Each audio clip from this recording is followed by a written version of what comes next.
बहुत से वॉल्यूम्स हैं, बहुत से लेखकों ने उसको लिखा है। और रामचरितमानस जो है वो जिन्होंने उसका अनुवाद किया है वाल्मीकि जी की रामायण का, उन्होंने उन सभी रामायणों से कुछ ना कुछ अंश लेकर के अनुवाद करके और उसमें अपने भी विचार जोड़ते हुए रामचरितमानस को लिखा है।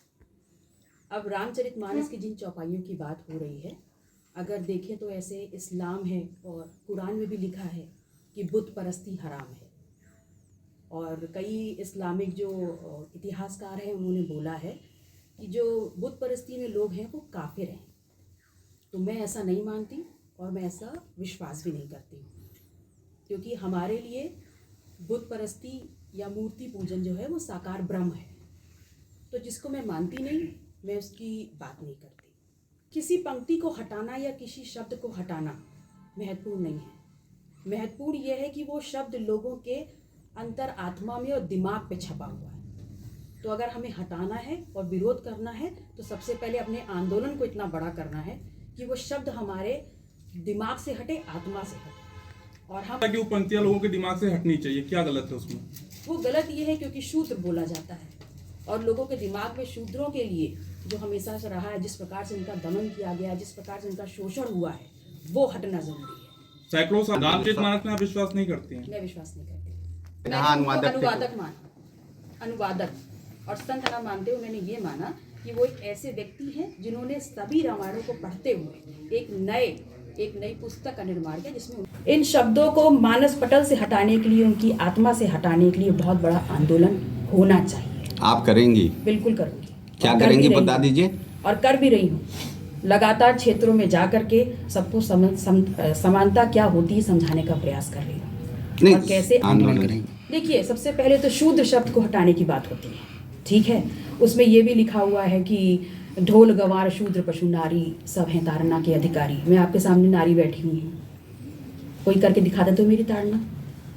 तो मन के हारे हार है, मन के जीते जीत। लगता है कि देश में, मैंने आंदोलन पहले ही बोला कि मैं उसी आंदोलन को करना चाहती हूँ जहाँ पर मैं अपने आने वाली जनरेशन को शिक्षा दे सकूँ, रोजगार दे सकूँ, स्वास्थ्य सुविधाएं दे सकूँ और बेहतर रहने की जगह बना सकूँ। लगातार मैं वही बात कह रही हूँ। स्वामी प्रसाद मौर्य जी को क्या कहना चाहेंगे? स्वामी प्रसाद मौर्य जी को मैं सिर्फ इतना ही कहना चाहूँगी कि अगर उनको ये बहुत बुरा लगा था कि अखिलेश यादव जी की कुर्सी से उतरने के बाद उस कुर्सी को धोया गया गंगा जल से और उनको गलत लगता है, तो इनका ये विरोध तब आना चाहिए था जब ये हुआ था। और उस वक्त ये विरोध नहीं आया क्योंकि उस वक्त वो भारतीय जनता पार्टी के साथ मंत्री पद पर थे। तो ऐसा नहीं होना चाहिए कि बिगाड़ के डर से आप ईमान की बात ना करें। अगर आपको गलत लगा था तो उसी वक्त आपको विरोध जताते हुए वहाँ से हट जाना चाहिए। तो वो जनगणना की मैंने मांग प्रबल हर मंच पे की है और ये इसलिए भी सही है ताकि हमें पता चल सके कि कौन सा समाज कितना है और उसको संविधान के अनुरूप क्या उसके जो हक अधिकार हैं मिल रहे हैं कि नहीं मिल रहे हैं। मैम, आपने संविधान में कमियां नहीं रह गई हैं जी। कमी उस संविधान के लिखी हुई जो बातें हैं उनको जमीन पर उतारने में रह गई है। बाबा साहब ने आरक्षण को लिखित किया संविधान में एक विशेष अवसर के रूप में, और इसलिए क्योंकि वो चाहते थे कि जो मूल धारा से अलग हैं उनको विशेष अवसर देकर के मुख्य धारा में लाया जाए।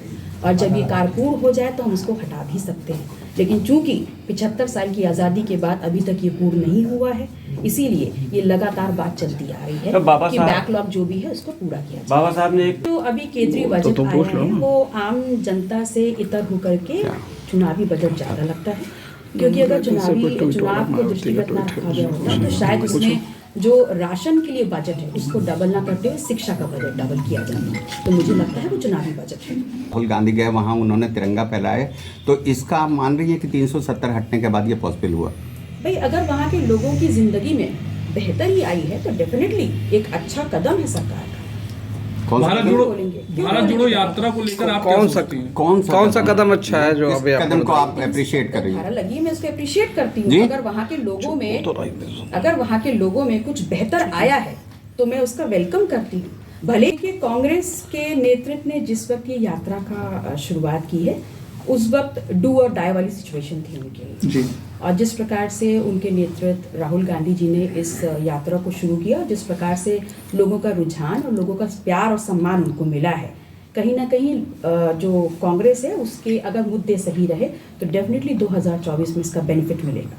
मैम निकाय चुनाव देखिए, केंद्र सरकार के माध्यम से इस देश का जो सबसे ज़्यादा खजाना रहा है वो हम सब लोगों ने देखा है। पिछले 7-8 वर्षों में सबसे ज़्यादा जो गया है वो ऐसे ही ग्रुप्स को गया है जो बड़े ब्रांड्स हैं, और उसमें सबसे ज़्यादा एकदम से रैंकिंग अगर बढ़ती है तो अडानी जी की बढ़ गई है, रिलायंस ग्रुप की बढ़ती है। और इसके अलावा कोई भी ऐसा ग्रुप नहीं, कोरोना के टाइम पे भी काफ़ी मल्टीनेशनल्स रहे हैं जिनकी इकोनॉमी में काफ़ी चेंज आया, वो नीचे गिरे हैं, सिवाय इन 2 बड़े ग्रुप्स के जिनका ग्रोथ लगातार देखने को मिला है। तो निसंदेह ऐसे प्रोजेक्ट्स इनके फेवर में लॉन्च किए गए हैं, और जो कहा जाता है कि केंद्र सरकार इनके फ्रेंडली होकर के काम कर रही है, तो लगातार इनको ऐसे प्रोजेक्ट्स दिए गए हैं जिससे इनकी इकोनॉमी बढ़ती गई है। हालांकि देश की इकोनॉमी घटी है या बढ़ी है, इस पर इतनी ज़्यादा सकारात्मक रवैया नहीं देखने को मिला।